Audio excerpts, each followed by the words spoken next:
오늘 우리에게 주시는 하나님의 말씀을 봉독하겠습니다. 오늘 주시는 말씀은 로마서 3장 10절로 18절의 말씀입니다. 기록된 바 의인은 없나니 하나도 없으며 깨닫는 자도 없고 하나님을 찾는 자도 없고 다 치우쳐 함께 무익하게 되고 선을 행하는 자는 없나니 하나도 없도다. 그들의 목구멍은 열린 무덤이요 그 혀로는 속임을 일삼으며 그 입술에는 독사의 독이 있고 그 입에는 저주와 악독이 가득하고 그 발은 피 흘리는데 빠른지라. 파멸과 고생이 그 길에 있어 평강의 길을 알지 못하였고 그들의 눈앞에 하나님을 두려워함이 없느니라 함과 같으니라. 아멘. 로마서 강의 36번째 시간입니다. 우리나라 놀이 가운데 그 대표적 놀이 가운데 무궁화 꽃이 피었습니다란 그 놀이가 있습니다. 한 번쯤은 해보셨으리라 생각이 듭니다. 순례가 어느 정도 떨어져 있는 곳에 이제 벽을 보고 이 문구를 외칩니다. 그 외칠 때 그 순례 아닌 다른 사람들이 이제 그 순례를 향하여 이제 움직이는 거죠. 그러니까 그 순례는 이 무궁화 꽃이 피었습니다라는 이 문구를 외친 이후 바로 뒤를 돌아보면서 누가 움직였는지를 이제 선별하여 이제 자신의 포로로 잡는 겁니다.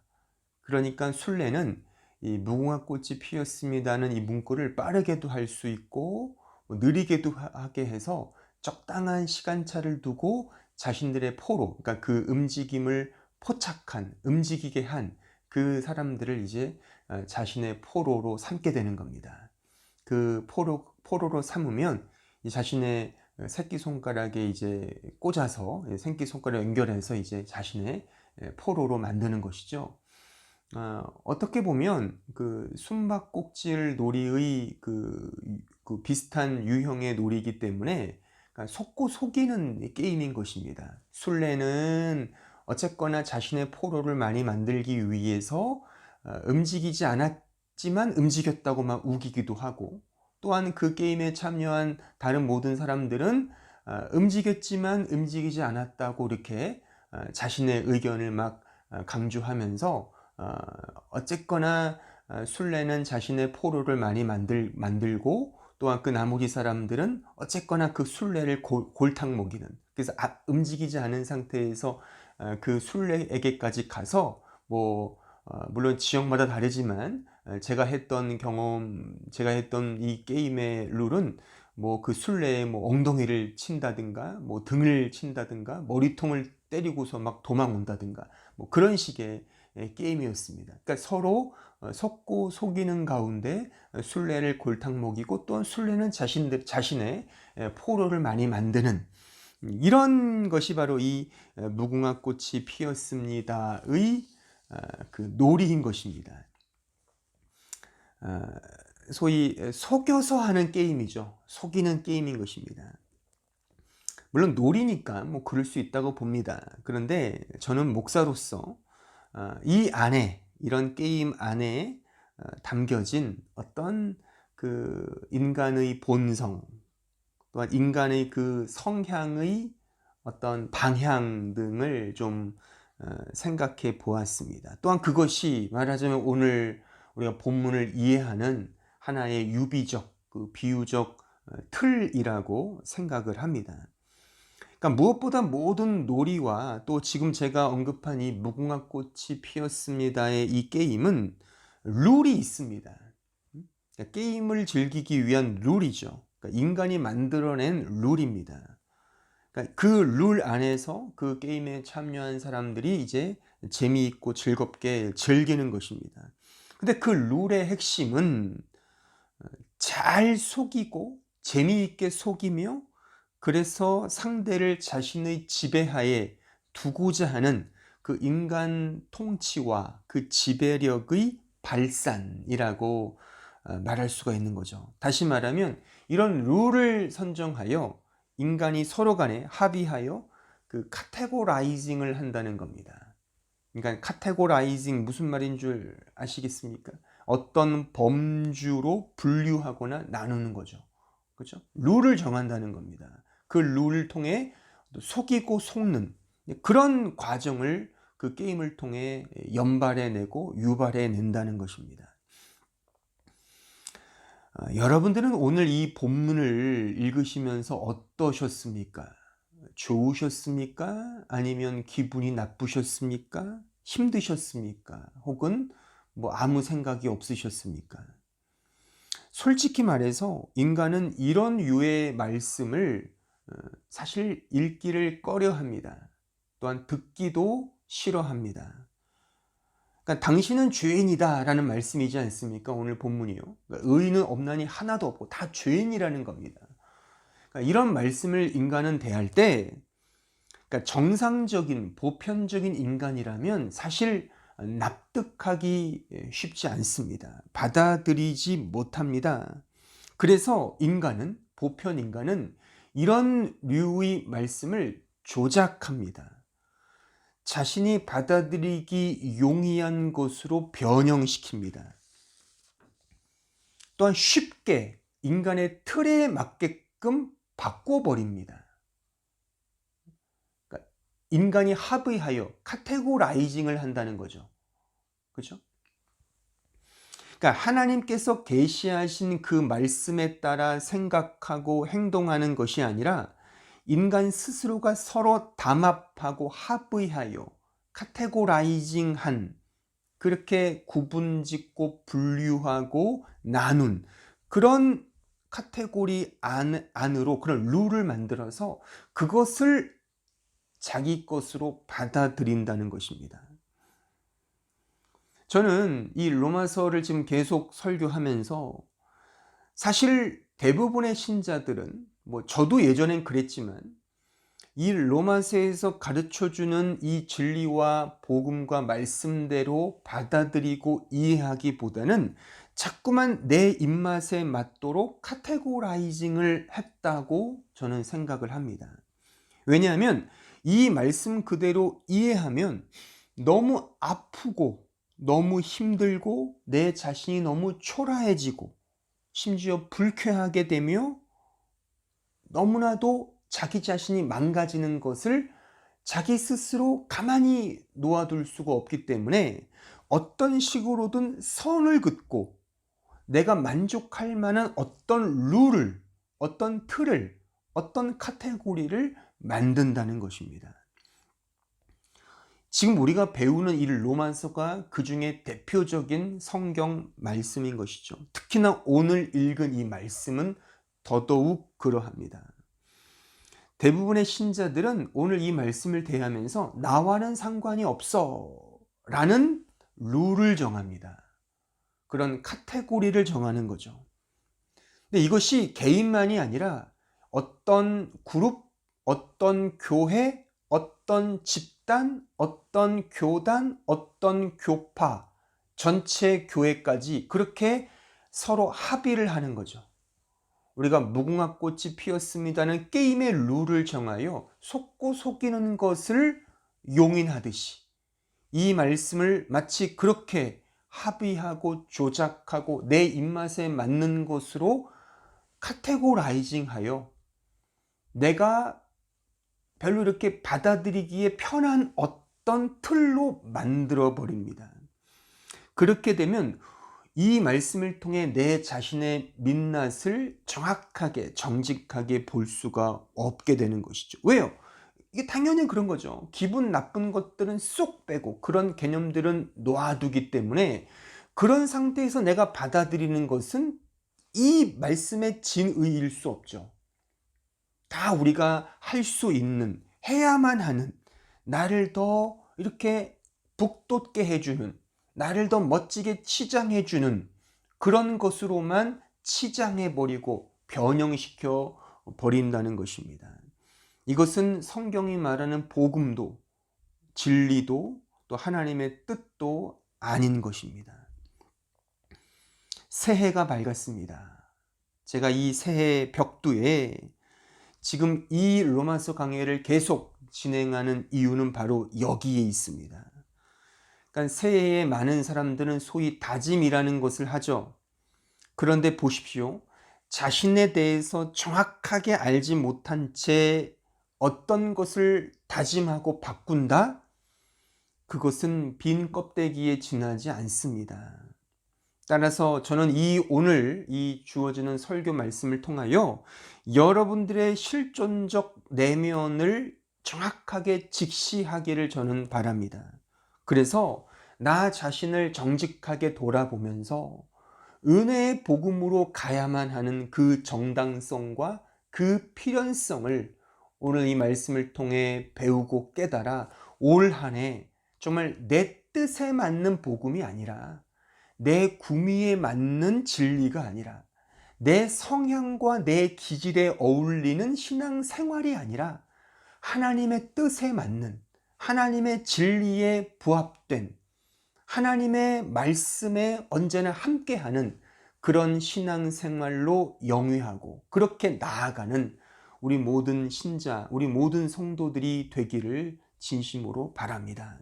그런 의미에서 오늘 이 설교 말씀을 잘 들어 주시기 바랍니다.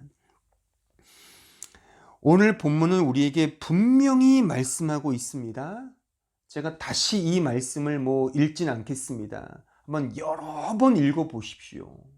여러 번 읽어보십시오. 이런 말씀이잖아요. 인간은 죄인이다. 이거죠. 의인은 없나니 하나도 없다. 한 명도 없다는 겁니다.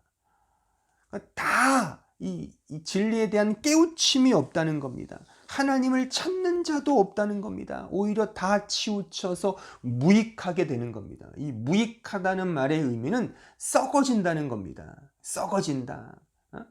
음식물에 곰팡이가 이렇게 끼듯이 그런 걸 의미하는 거예요. 전혀 무익한 것입니다.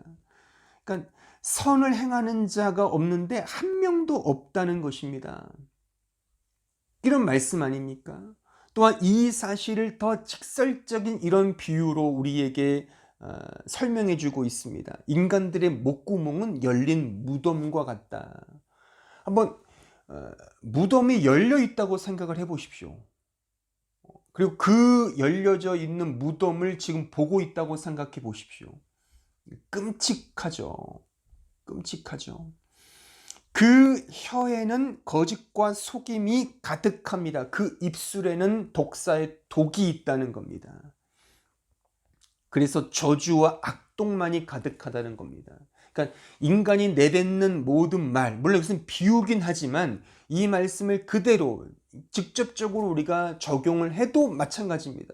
사실 우리가 하는 말 속에 다른 사람들을 격려하고 칭찬하고 높이는 것이 얼마나 됩니까?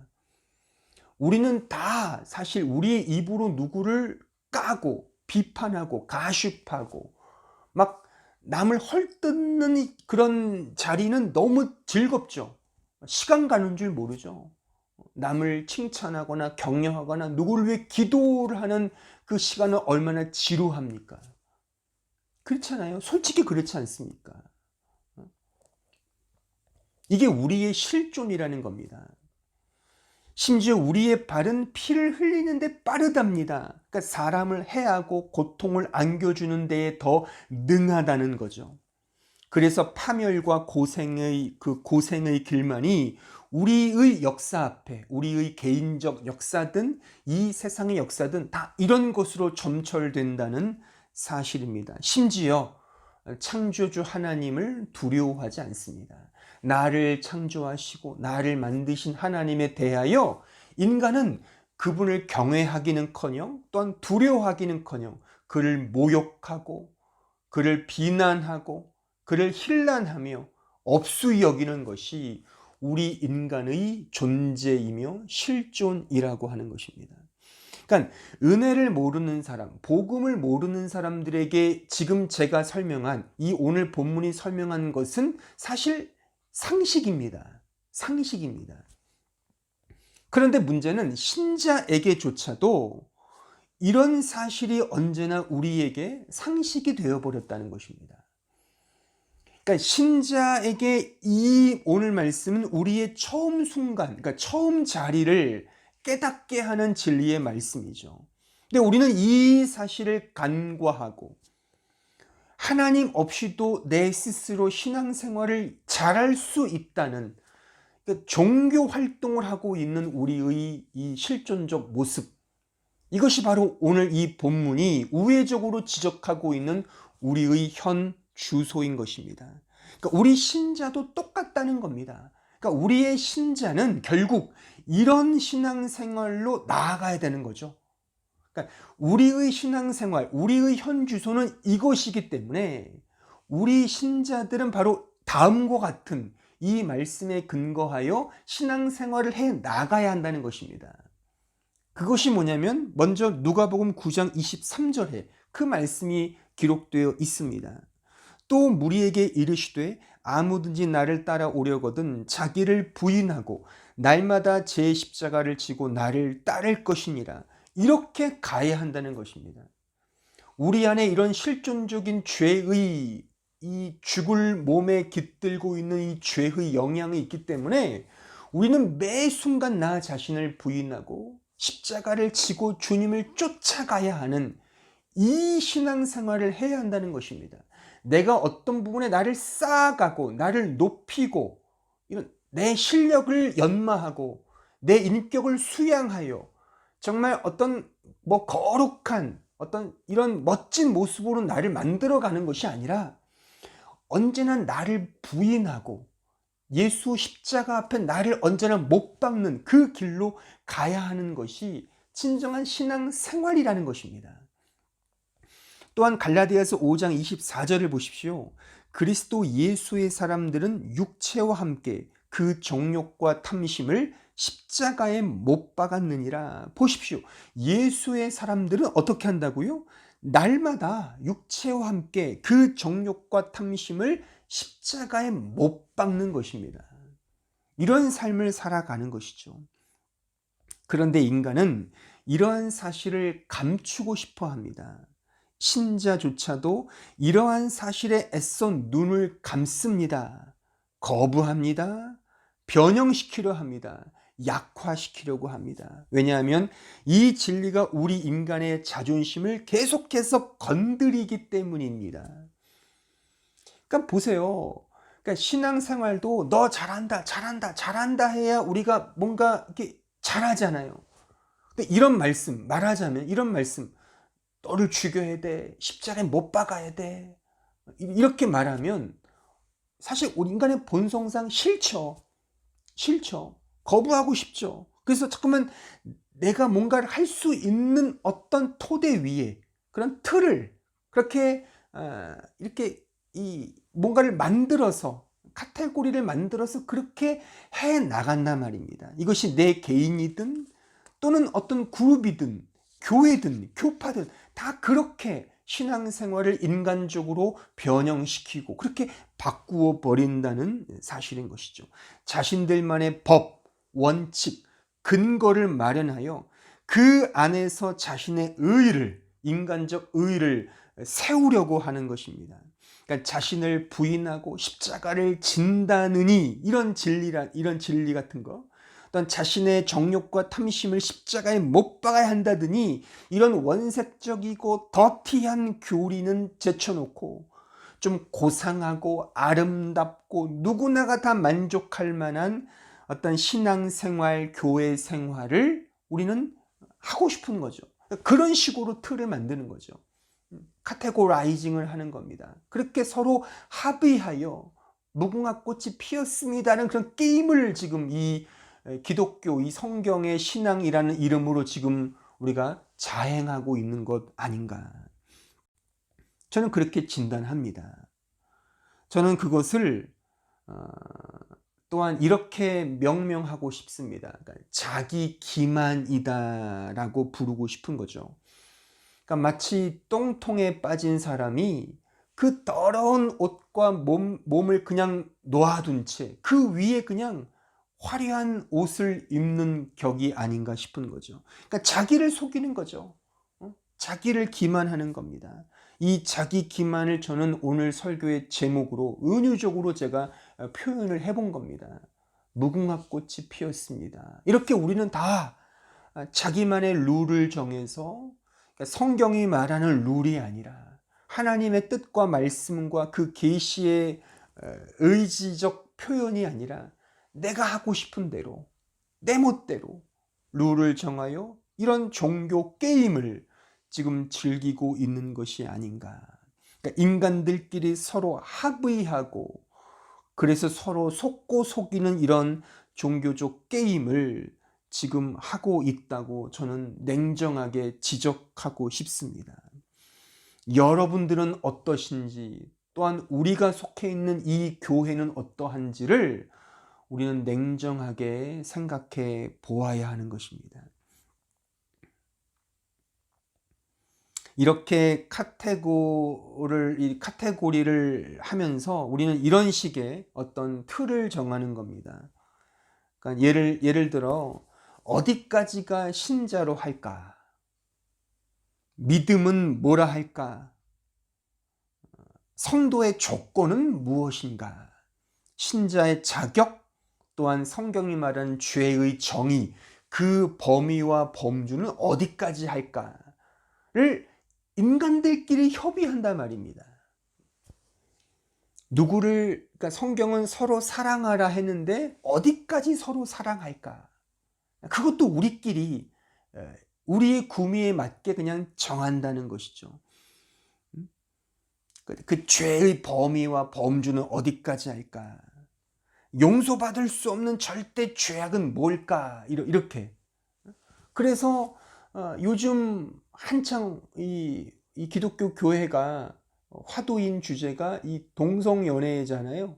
그러니까 동성연애는 무조건 죄라고 하는, 물론 죄 맞습니다. 그런데 그러면 그것만 죄입니까? 우리가 뭐 음란하고 음란한 생각을 하고 음란물을 보고 이런 것도 다 죄잖아요. 그런 것에 대해서는 별로 그렇게 말하지 않아요. 그러니까 이것도 말하자면 우리가 거의 대부분의 신자들은 동성연애를 안 하니까 거기까지는 우리가 그냥 딱 룰을 정하고 그 나머지는 대충 그냥 얼버무리는 거죠. 하든 말든 그냥 대충 하는 거죠. 그러니까 이게 뭡니까 이게? 그러니까 이런 식으로 모든 것들을 다 자기 이 편한 대로 이렇게 규를 정하고 룰을 정하고 규율을 정하고 이렇게 카테고라이징을 한다는 것이죠.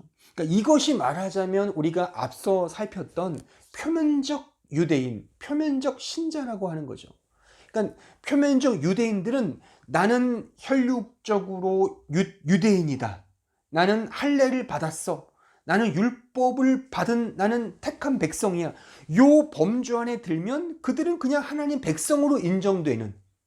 근데 성경은 그렇게 말한 적이 없습니다. 그러니까 구약 성경을 봐도 하나님의 백성은 그런 의미로 주어지지 않았습니다.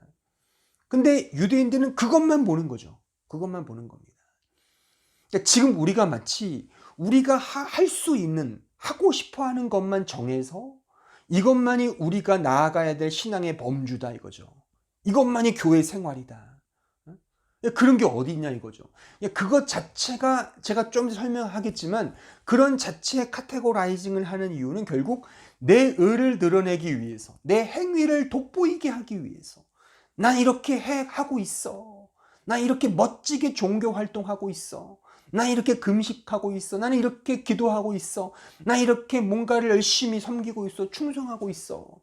누구보다 난 나은 존재라는 것을 이렇게 막 거들먹거리며 드러내고 싶어 하기 때문에 이런 인간적, 율법적인 근거, 인간의 틀, 카테고라이징이 계속 역사 속에서 언제나 끊이지 않고 또 재생되고 또 재생되고 새롭게 나타나고 있다는 그런 사실인 것입니다. 우리는 모두 실존적으로 죄 아래 있음에도 불구하고 죄와는 상관없는 자처럼 생각하고 행동하게 만드는 그런 룰과 카테고리를 우리 자신과 교회가 그렇게 만들어 간다는 것이죠. 그렇게 되면 내 자신의 민낯을 우리는 정직하게 대면할 수가 없는 것입니다. 저는 종종 설교 가운데 이런 말을 합니다. 당신 자신을 성찰하고 직시하며 깊이 생각해 보라라고 저는 그렇게 촉구하곤 하죠.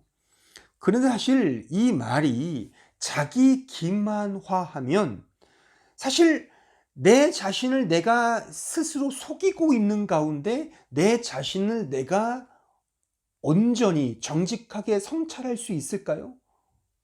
내가 나를 기만하고 있는데 나 자신을 성찰한다는 것은 그 자체가 어불성설이죠. 그렇죠? 이 자체가 틀린 겁니다. 그렇죠? 그러니까 제가 그렇게 권면하고 강조하는 것은 자기 기만의 존재인 나를 근거하여 나를 성찰하자는 얘기가 아닙니다. 내 밖에 있는 내 존재 상위에 있는 어떤 존재의 시각과 시점과 그 시선에서 나 자신을 보자는 겁니다. 그러니까 나 자신을 넘어서서 내 뜻을 넘어서서 내 의지를 넘어서서 계시는 그 하나님의 뜻, 하나님의 계시, 하나님의 의지에 따라 나 자신을 보아야 한다는 그런 주장이었던 것입니다. 나라는 존재 상위에 있는 존재가 나에게 가르쳐 주시고 계시해 주시는 그 법칙에 따라 나 자신을 성찰하고 돌아보며 생각해야 하는 것입니다. 사실 나는 언제나 나만을 생각하잖아요. 나만을 생각하고 나를 위해 무언가를 골똘히 고민하는 것이 우리 인간의 본성인 것입니다. 그렇기 때문에 내가 나를 아무리 성찰한다 하더라도 결국 그 성찰의 결과는 내 영광에 지나지 않는 것입니다. 내 영광의 그 틀을 벗어날 수가 없어요. 내가 세운 영광의 그 카테고리를 넘어설 수가 없는 거죠. 그래서 네덜란드의 기독교 철학자 중에 유명한 그 헤르만 도에베르트가 이렇게 말했습니다. 내가 철학 개념으로 나를 파악하려 하자마자 이런 나는 환영처럼 뒤로 물러나고 무로 흩어져 버린다라고. 지금 제가 설명한 이 부분을 아주 정확하게 지적하고 있는 문구인 겁니다. 그러니까 내가 철학적 개념으로 내 철학으로 어떤 인본주의적 철학으로 나를 성찰하면 그 즉시 나라는 존재는 나를 성찰하는 것이 아니라 무로 흩어져 버린다는 겁니다. 그러니까 아무런 가치가 없게 된다는 것이죠. 그러니까 소크라테스가 너 자신을 알라라고 그가 강조했지만 사실 자기 기만에 빠져 있는 인간이 자기 자신을 온전히 볼 수 있을까요? 그 자체도 또 다른 카테고라이징을 세운단 말이죠. 그렇잖아요. 우리는 다 자기 틀로 자기 자신을 봐요. 그러니까 목사와 성경이 당신은 죄인이야라고 말을 하면 그렇지 난 죄인이야.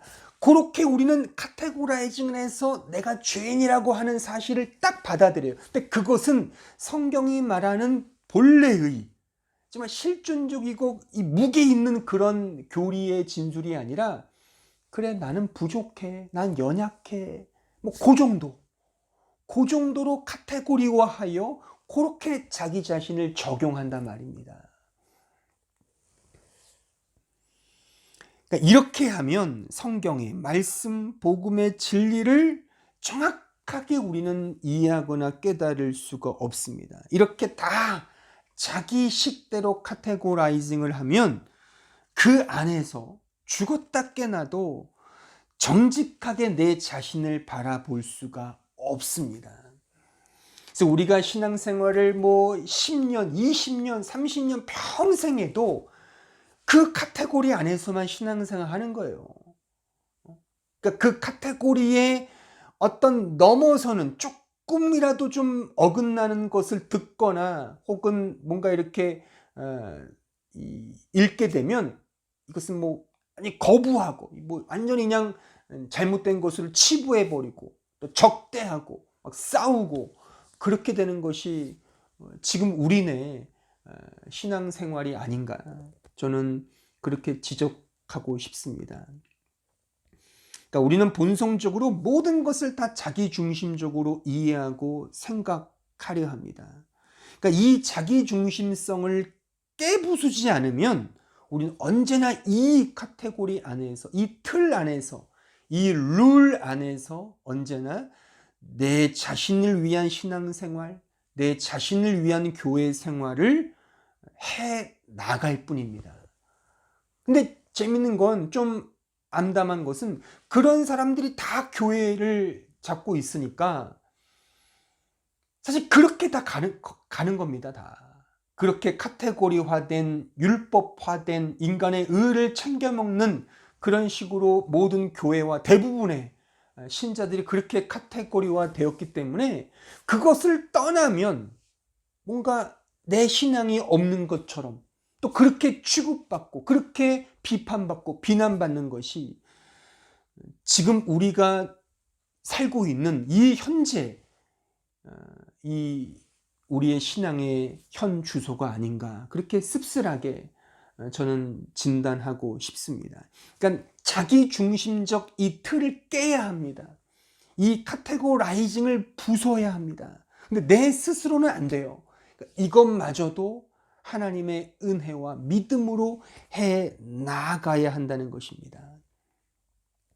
잘 생각해 보십시오. 이거는 정말 매우 중요한, 그러면서도 어떻게 보면 매우 기본적인 성경의 진리임에도 불구하고 우리는 여전히 이 카테고리화된, 그 틀화된 그 안에서 모든 말씀과 모든 내용들을, 이렇게 진리들을 수용하기 때문에 이 진리가 진리대로 자기에게 다가오지 않는 것입니다. 그러니까 여러분들이 신앙의 어려움, 영적으로 이렇게 다운되는 시기에 접어들면 대체로 무엇을 합니까? 무엇을 하십니까? 한번 잘 생각해 보십시오. 여러분들이 뭔가 신앙적으로 이렇게 침체기에 접어들면 어떤 반응을 보이시냐는 겁니다. 그러니까 어떻게 하느냐도 사실 율법적 질문이죠. 그래서 우리는 이런 영적 침체를 벗어나기 위해 어떤 행위로 또 나아갑니다. 뭐 예를 들면 뭐 안 하던 뭐 새벽 기도회를 한다든가, 뭐 잘 먹던 뭐 밥을 굶고 금식 기도를 한다든가, 뭐 소위 일천번제를 드리는 그런 행위로, 이런 행위화된 카테고리로 자신을 집어넣습니다. 나는 신앙적으로 침체되니까 이런 행위를 통해 다시 나는 만회해야 돼 라는 식으로 말이죠. 그러니까 이 자체의 카테고리가 문제라는 겁니다. 제가 말하고자 하는 것은. 네?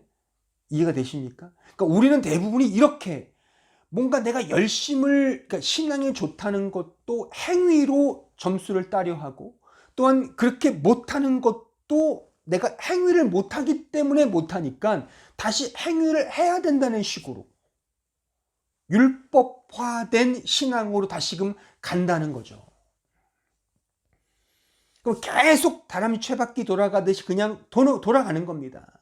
그 안에서 진정한 자유함을 누리지 못한 채 율법으로 시작하여 율법으로 가게 되는, 그러니까 성경이 말하는 복음의 자유함을 누리지 못한 채, 계속 내가 뭔가를 내 힘으로 해야만 하는 그런 것을 우리의 신앙으로 삼고 그렇게 경주를 하더라는 겁니다. 한번 잘 생각해 보십시오. 열왕기상 19장에 보면, 자, 부엘세바의 그 로뎀 나무에서 기진맥진하고 있는 엘리야를 만나게 됩니다. 근데 하나님께서 그 기진맥진하여 영적으로 침체되어 있는 그 엘리야를 어떻게 세우시는 줄 아십니까? 오히려 그의 자아와 욕망을 뭉개버리십니다. 그는 열심히 있었던 사람이었거든요. 근데 그 열심을 뭉개버리시면서 오히려 호렙산으로, 신의 산으로 가게 하셔서 거기서 이런 것을 경험케 하십니다. 그 말씀을 한번 읽어보겠습니다. 자, 열왕기상 19장 9절로 10절을 같이 읽어보겠습니다. 엘리야가 그곳 굴에 들어가, 그러니까 이제 호렙산으로 간 겁니다. 들어가 거기서 머물더니 여호와의 말씀이 그에게 임하여 이르시되 엘리야야 내가 어찌하여 여기 있느냐. 그가 대답하되 내가 만군의 하나님 여호와께 열심히 유별하오니 이는 이스라엘 자손이 주의 언약을 버리고 주의 제단을 헐며 칼로 주의 선지자들을 죽였음이오며 오직 나만 남았거늘 그들이 내 생명을 찾아 빼앗으려 하나이다. 여기 보십시오. 지금 엘리야가 뭐라 그럽니까? 나는 열심히 유별난 사람입니다. 이제 그렇게 말하고 있는 거죠. 그렇죠? 이렇게 열심히 있는데 그 열심을 왜 몰라주시며 이렇게 고난과 어려움을 주십니까? 그런 말인 거예요. 이런 항변인 거죠. 근데 이런 엘리야를 하나님이 어떻게 회복시키시고 다시금 갱신시키시며 변화시키시느냐. 오늘 읽은 말씀 다시 보시면 이런 재미난 표현이 있죠. 뭐 재미난 건 아니지만 의미가 참 유별납니다. 뭐냐면 여호와의 말씀이 그에게 임하여 이르시되 라고 되어 있어요. 그러니까 이것이 하나님께서 엘리야를 다시금 회복시키신 그 말하자면 핵심적 키워드입니다. 그러니까 여호와의 말씀이 그에게 임하여 이르시되 이 부분을 히브리어 성경으로 보면 이렇게 되어 있어요. 따바르 야훼 엘라우 바이 아마르. 이 아마르가 동사입니다. 즉 그가 대답했다 이겁니다. 하나님이 대답했다. 따바르 야훼 여호와의 말씀으로 엘리야에게. 그러니까 이 표현이 참 유별난 게 뭐냐면 보세요. 여호와께서 엘리야에게 말씀하셨다 하면 되는데 그게 아니라 따바르 야훼 여호와의 말씀을 그가 그에게 대답했다 그겁니다. 그러니까 이 문장 속의 핵심은 여호와의 말씀이죠. 그러니까 하나님께서 말씀으로 그에게 말씀하셨다는 겁니다. 말씀으로 그에게 대답했다는 거죠. 그러니까 우리 신앙이 침체되고 영적으로 다운됐을 때 그 다운으로부터 회복될 수 있는 유일한 길은 하나님의 말씀을 접하는 겁니다. 그 말씀이 그에게 들어오는 겁니다. 그냥 말씀을 읽고 이런 차원이 아니라 아까 제가 말씀드렸듯이 내 자신을 내 틀로 보는 것이 아니라 하나님의 말씀으로 나를 본다는 겁니다. 하나님의 말씀으로 나를 보면 나는 아무것도 아니구나. 내 열심과 내 노력은 아무것도 아니었구나. 오히려 쓰레기였구나. 하나님이 다 하신 거구나. 하나님의 말씀이 나를 이렇게 회복시키시는구나. 를 깨닫게 된다는 것입니다. 그러니까 이 스토리의 마지막에 이렇게 끝납니다. 열왕기상 19장 18절. 그러나 내가 이스라엘 가운데에 7,000명을 남기리니 다 바알에게 무릎을 꿇지 아니하고 다 바알에게 입맞추지 아니한 자니라. 야, 너만 있는 거 아니야. 내가 다 뜻이 있다니까. 다 나는 계획이 있어. 응? 너만 그렇게 유별나게 열심히 있다고 이렇게 오해하지 마렴. 너도 내 말씀을 따라서 인도받은 거야. 그 하나님의 절대 주권의 은혜를 이 말씀을 통하여 이 엘리야가 경험하게 된 겁니다. 그래서 그는 그 기진맥진한 영적 침체에서 이제 회복될 수 있었던 거죠.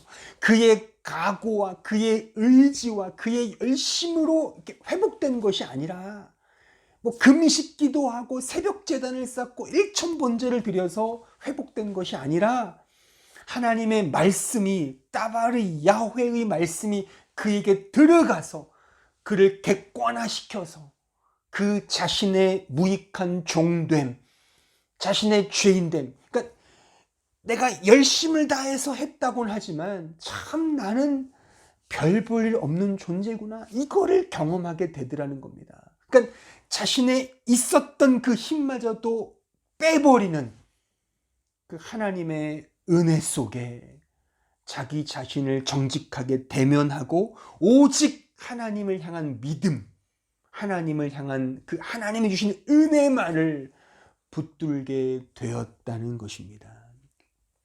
그의 생각과 카테고라이징 되어 있는 그 원리를 깬 것입니다. 전적인 의존, 그 믿음으로만 그렇게 회복된 것이며, 그것이 달리 말하면 하나님 앞에 항복하는 이 자리인 것이죠. 그러니까 힘들고 어려울 때 밥 굶지 마세요. 물론 그 금식이 제가 뭐 나중에 뭐 이렇게 이런 부분을 제가 설명하게 되면 뭐 금식 기도나 기도나 이런 부분에 대한 성경의 분명한 원리를 제가 가르쳐 드리겠지만, 뭐 금식 기도 할 때가 있습니다. 필요합니다. 그러니까 일부러 금식하려고 하지 마세요. 밥 많이 드시고 하나님 말씀을 통해 자신을 깨십시오. 그게 필요한 것입니다. 그러니까 신앙의 근본 동인이 있습니다. 이 베이직 모티브라고 하는데, 이 베이직 모티브, 이 신앙의 기본 동인, 근본 동인이 있습니다. 근본 동인은 내가 아닙니다. 인간이 아닙니다. 하나님입니다. 인간이 아닌 하나님의 말씀이 이 베이직 모티브가 되어야 하는 것이죠. 내가 나를 이끄는 것이 아닙니다. 내가 결정하고 내가 결심해서 내 노력으로 신앙생활을 영위하는 것이 아니라 하나님께서, 하나님의 말씀이 나를 이끌도록 해야 하는 것입니다. 나와 인간과 교회가 서로 합의하고 카테고라이징하여 세운 어떤 틀 속에 살아가는 것이 신앙생활이 아니라, 하나님의 말씀에 입각하여 그 말씀이 내 안에서 나를 점령하도록, 나를 굴복시키며 나를 내려놓으며 나를 부인하며 나를 십자가에 못 박으며 그 말씀이 나에게 나를 인도하도록 나를 내어드리는 것, 이것이 바로 이 근본, 신앙의 근본 동인이 되어야 하는 것입니다. 진리가 내 안에서 나를 만들어 가도록 나 자신을 드리는 것입니다. 나 자신을 부인하는 것이죠. 그러니까 무궁화 꽃이 피었습니다. 이렇게 자기를 속이고 자기를 감추고 이런 종교 게임을 해서는 결단코 이 진리 안으로 들어올 수가 없는 것입니다.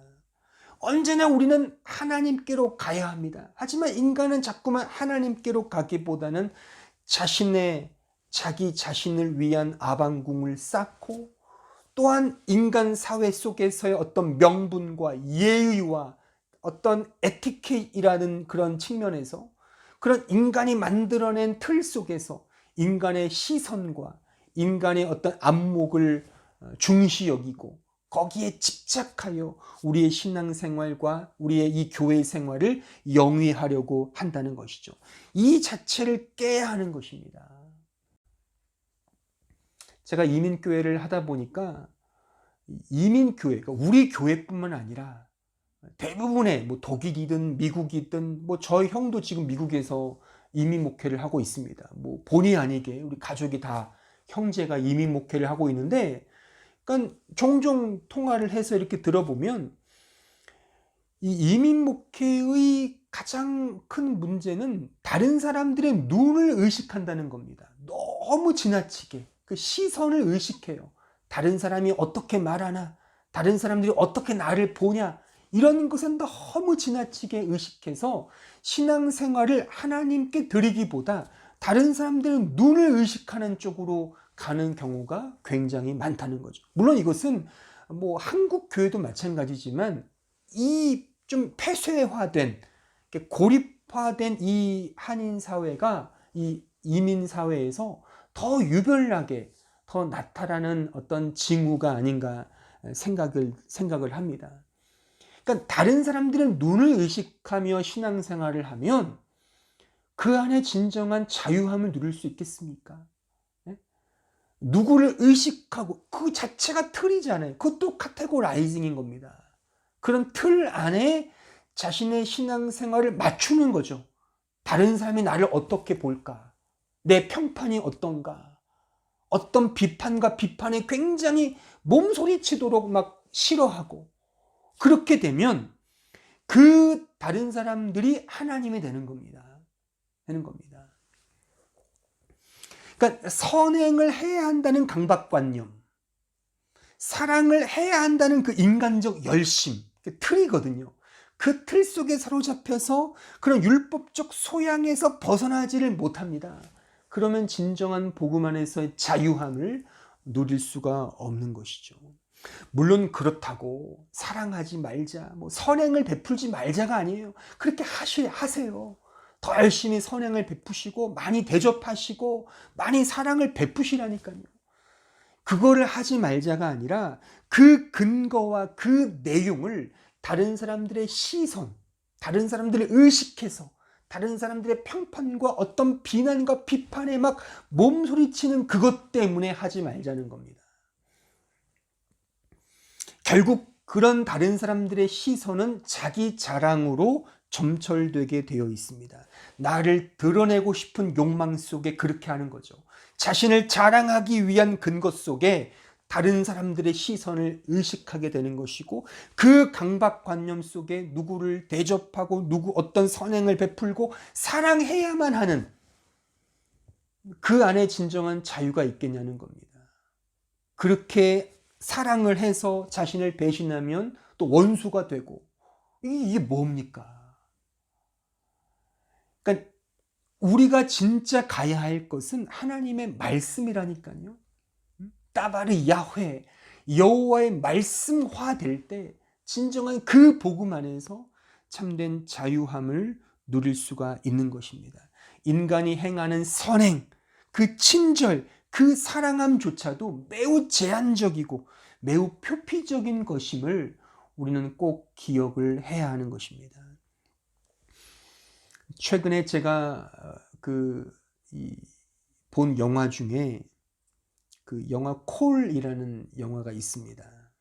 제가 스포일러를 다 말씀드릴 스포일러를 하면 안 되기 때문에 나중에 찾아서 보십시오. 정식으로 보십시오. 핵심되는 부분이 그런 거죠. 거기에 이제 박신혜라는 그 여배우가 등장하잖아요. 근데 그 사람이 어떻게 해서 20년 시간을 초월해서 20년 전에 어떤 여자와 친구가 됐어요. 근데 선의로 그 20년 전에 살고 있는 그 친구의 목숨을 구해줍니다. 그 자체는 매우 선행이에요. 선의죠. 근데 그 선의와 그 선행이 악마와 같은 결과로 이어지게 됩니다. 이것이 인간의 선의 제한성이라는 겁니다. 내가 아무리 선이라고 해도 그것은 선이 아닐 수 있다는 겁니다. 내가 아무리 사랑이라고 해도 그것이 사랑일 수 없다는 겁니다. 아시겠습니까? 그 영화를 한번 보십시오. 보시면 잘 이해가 될 겁니다. 내가 아무리 선의를 가지고 그렇게 한다 하더라도 심지어 인간은 그 선조차도 컨트롤할 수가 없습니다. 그것이 악마로, 악으로, 죄로 가는 것조차 할 수가 없는 겁니다. 인간은. 그러니까 함부로 우리가 뭔가를 할 수 있다고 자부하지 마십시오. 하나님의 은혜가 필요한 겁니다.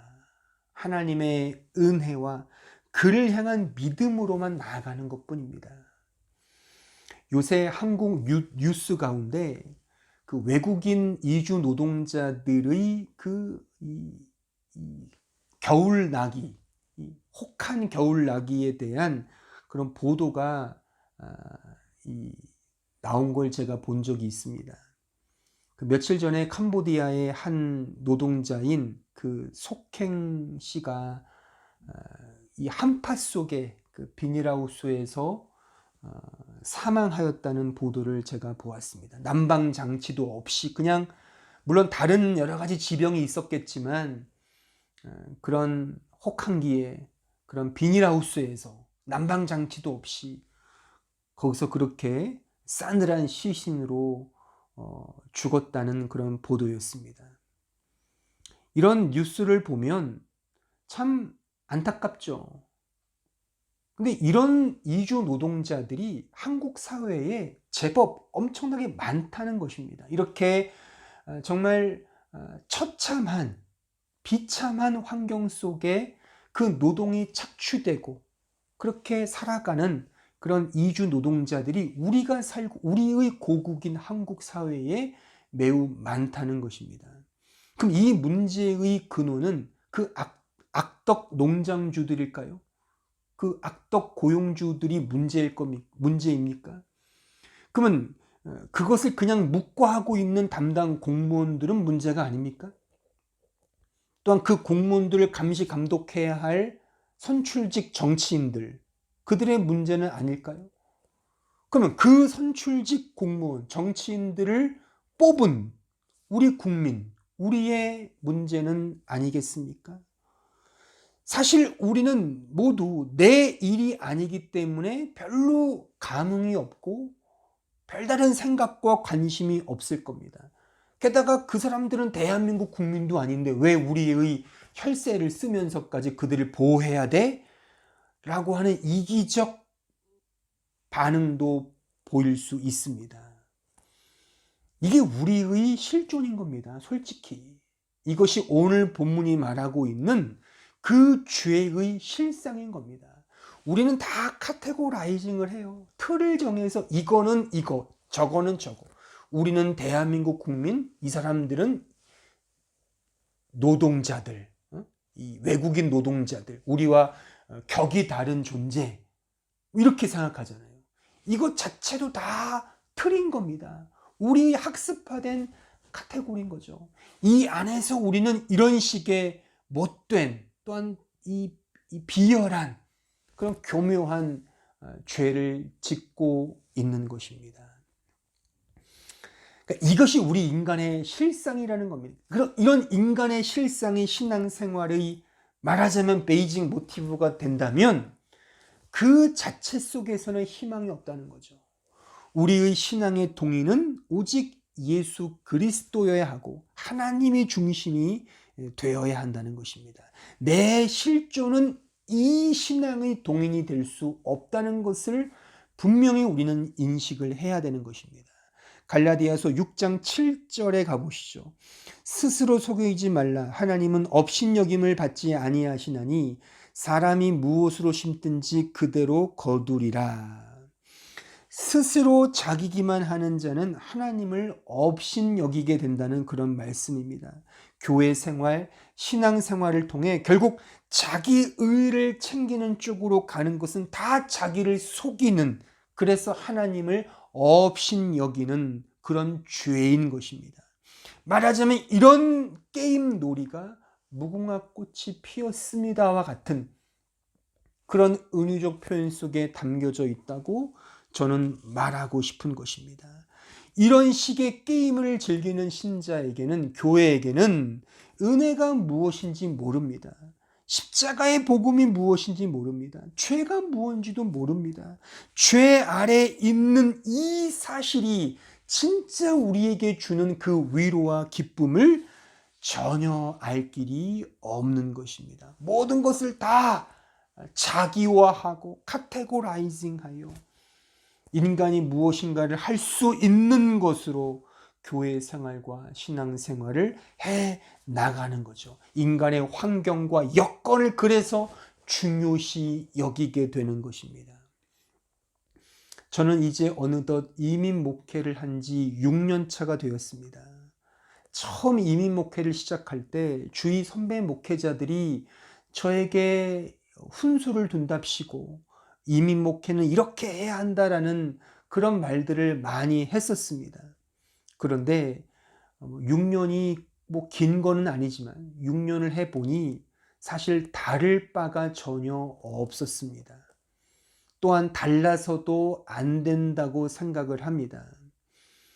여기가 독일이라고 한국이 아니라고 여기에 맞는 목회가 따로 있고 한국 상황에 맞는 목회가 따로 있는가? 이건 매우 어불성설인 것입니다. 청소년 목회가 따로 있는 것이 아닙니다. 청년 목회가 따로 있는 것이 아닙니다. 그러면 장년 목회가 따로 있습니까? 그럼 연로하신 어르신들을 상대로 하는 목회는 뭐 따로 있습니까? 어린이 사역은 달라야 합니까? 이 어린 아이들을 위한 사역이 따로 있습니까? 지역이 서울이면 이렇게 하고 시골이면 저렇게 해야 되는 그런 법이 있나요? 성경이 그렇게 말합니까?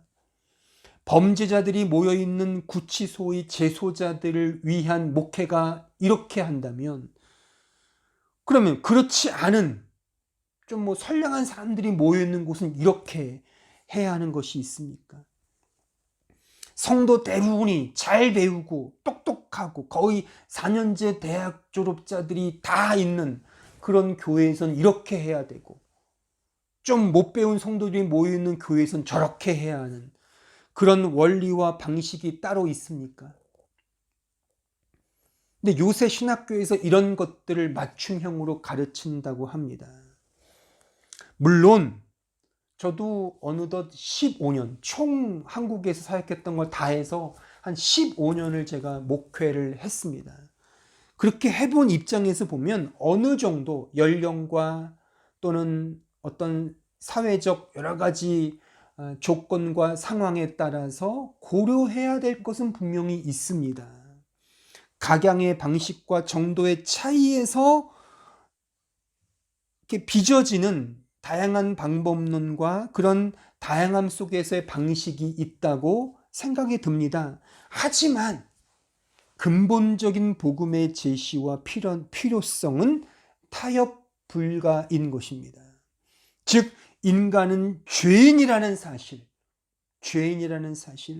오직 은혜의 복음, 예수 그리스도의 십자가만이 절실하게 필요하다는 이 진리, 이것에는 타협 불가인 것입니다. 복음은 그래서 하나인 것입니다. 인간은 모두 죄인이며 죄 아래 있으며 오직 예수 그리스도만이 유일한 소망이며 그분만을 믿어야 한다는, 그분에게만 우리의 유일한 소망과 위안과 위로가 있다는 사실, 이것이 분명한 우리의 복음인 것입니다. 이 사실을 인간의 방식과 범위로 카테고라이징 해서는 안 됩니다. 인간이 만들어낸 잣대로 그것을 재어서는 안 됩니다. 이곳은 이런 처지니까, 이곳은 이런 환경이니까, 이런 여건이니까 이게 맞추어서 해야지 라고 하여 복음을 변형시키거나 변개시킨다면 그것은 복음이 아닙니다. 복음은 가감없이 지금 제가 설명한 이 본문이 지적하고 있는 이 말씀만을 분명히 가감없이 전해야 하고 가르쳐야 하며 또한 배워야 하고 깨닫기 위하여 기도해야 하는 것입니다. 요한일서 1장 9절로 10절에 가보시죠. 만일 우리가 우리 죄를 자백하면 그는 미쁘시고 의로우사 우리 죄를 사하시며 우리를 모든 불의에서 깨끗하게 하실 것이요 만일 우리가 범죄하지 아니하였다 하면 하나님을 거짓말하는 이로 만드는 것이니 또한 그의 말씀이 우리 속에 있지 아니하니라.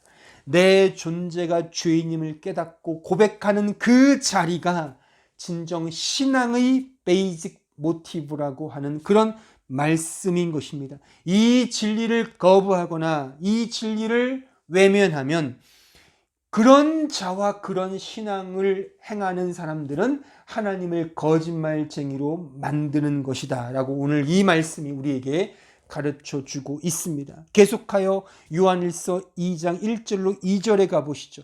나의 자녀들아 내가 이것을 너에게 쓰면 너희로 죄를 범하지 않게 하려 함이라. 만일 누가 죄를 범하여도 아버지 앞에서 우리에게 대언자가 있으니 곧 의로우신 예수 그리스도라. 그는 우리 죄를 위한 화목 제물이니 우리만 위할 뿐 아니요 온 세상의 죄를 위하심이라. 이 죄를 아는 자, 진정한 자기 자신 이런 죄인임을 깨닫는 자에게 예수 그리스도의 십자가의 은혜가 깃든다고 하는 그런 말씀인 것입니다. 사랑하는 성도 여러분, 새해입니다. 2021년이 밝았습니다. 새해 벽두에 설교치고는 너무 기운 빼는, 어떻게 들으면 아무것도 하지 말라, 오직 믿음으로 하나님을 바라봐라, 이런 또 말씀이니까 기운 빼는 그런 말씀인지는 모르겠지만 이 진리야말로 우리가 올 한 해 꼭 마음에 새겨야 할 말씀입니다. 내가 할 수 있다는 그 얄팍하고 교묘한 자기 기만적 수순을 떨쳐버리십시오. 무궁화 꽃이 피었습니다로 자기를 속이지 말고 정직하게 하나님 앞에 서십시오. 게임하려고 하지 말고 룰을 정하고 카테고라이징하여 자꾸만 내가 할 수 있는 속고 속이는 그런 종교 게임을 하려고 하지 마시고 자기 기만을 그 말씀 앞에 세우십시오. 카테고라이징하고 있는 자기 개인적 이기주의든 집단적 이기주의든 간에 정직하게 말씀의 빛 앞에 세우십시오. 그러면 자신의 영적 민낯이 조금씩 드러나게 될 것입니다. 그러면 이런 질문에 분명히 맞닥뜨리게 될 것입니다. 그 질문은 바로 이것입니다. 그럼 이제 죄인인 우리의 유일한 소망은 무엇인가? 죄인인 우리에게 진정한 소망은 무엇인가? 그 소망은 오직 예수 그리스도입니다. 그래서 예수만을 붙드는 겁니다. 내가 가진 모든 것들은 다 배설물, 쓰레기로 여기고 오직 예수 그리스도만을 믿고 의지하고 바라보는 것입니다.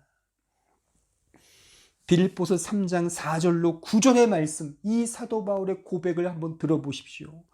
그러나 나도 육체를 신뢰할 만하며 만일 누구든지 다른 이가 육체를 신뢰할 것이 있는 줄로 생각하면 나는 더욱 그러하리니 나는 8일 만에 할례를 받고 이스라엘 족속이요 베냐민 지파요 히브리인 중에 히브리인이요 율법으로는 바리새인이요 열심으로는 교회를 박해하고 율법의 흐로는 흠이 없는 자라.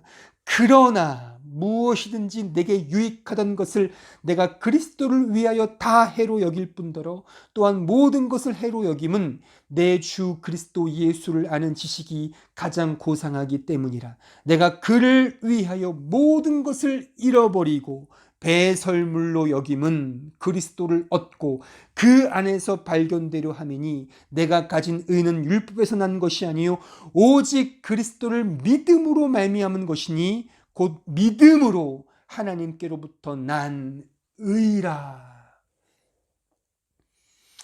내 생각으로 나를 보는 것이 아니라 하나님의 시선과 그의 은혜의 관점에서 나를 보면 내가 가진 모든 것은 다 배설물과 쓰레기에 불과하구나를 깨닫게 될 것입니다. 나는 정말 더럽고 추잡하고 비열하고 야비한 자기 자랑, 자기 사랑에 흠뻑 빠져 있는 그런 죄인 중에 괴수임을 발견하게 될 것입니다. 그래서 나의 유일한 소망은 오직 예수 그리스도밖에 없구나. 이 고백이 나오게 된다는 것입니다. 인간은 부패해질 수 있고 더러워질 수 있으며 악해질 수 있는 그런 존재가 아닙니다. 뭐뭐 할 수 있는 그 정도의 존재가 아닙니다. 전적으로 타락한 존재입니다. 전적으로 토탈 디프레버티, 전적 타락인 것입니다. 그래서 인간은 어떤 나름의 노력을 통해 개과천선할 수 있으며 어느 정도의 개선과 고침과 변화를 지향하는 존재가 아닙니다. 그럴 수 없습니다. 완전히 타락하고 더럽고 비열하고 교활한 존재가 우리 인간인 것입니다. 이것을 깨달으셔야 합니다. 남의 얘기가 아니라 내가 이런 존재구나를 깨달으셔야 합니다. 그래서 예수가 절대적으로 필요하며 그 예수만이 절대적 소망입니다를 고백하는 것입니다. 그 예수만이 믿음으로, 그 예수만을 믿음으로 의지하는 것입니다. 처음도 그러했고 과정도 더 그러하며 결과 역시 더 그러하다는 사실입니다. 예수를 믿는 것이 그냥 처음 신앙생활에만 필요한 것이 아니라 그 십자가의 은혜는 처음, 과정, 결과 속에 모든 것들을 다 포함하여 예수의 십자가의 은혜, 그 예수만이 우리에게 유일한 소망인 것입니다. 이 소망을 믿음으로 더 바라보고 더 의지하는 올 한 해가 되길 진심으로 바랍니다. 다 함께 기도하겠습니다. 오늘 말씀을 생각하시면서 우리 자신을 돌아보시고 나는 과연 어디를 향해 가고 있는지, 올 한 해 내가 세운 목표와 목적이 바로 오늘 주어진 이 말씀인지, 이 말씀이어야 합니다. 이 말씀이어야 합니다. 나 자신의 무익함을 깨닫고 오직 예수 그리스도만을 소망하며 내 가진 모든 것들은 다 배설물이요 쓰레기임을 고백하며 오직 예수 안에 참된 소망을 찾는 이 믿음으로 나아가는 올 한 해가 되게 해달라고 다 같이 함께 합심하여 통성으로 기도하겠습니다. 은혜로우신 주님, 저희들을 불쌍히 해주시고 오늘 말씀을 통하여 저희들 우리가 가진 모든 것은 배설물, 쓰레기 기억하고 오직 하나님만을 바라고 의지하는 우리들 될 수 있도록 주여 축복해 주시고 역사하여 주옵소서. 저희들을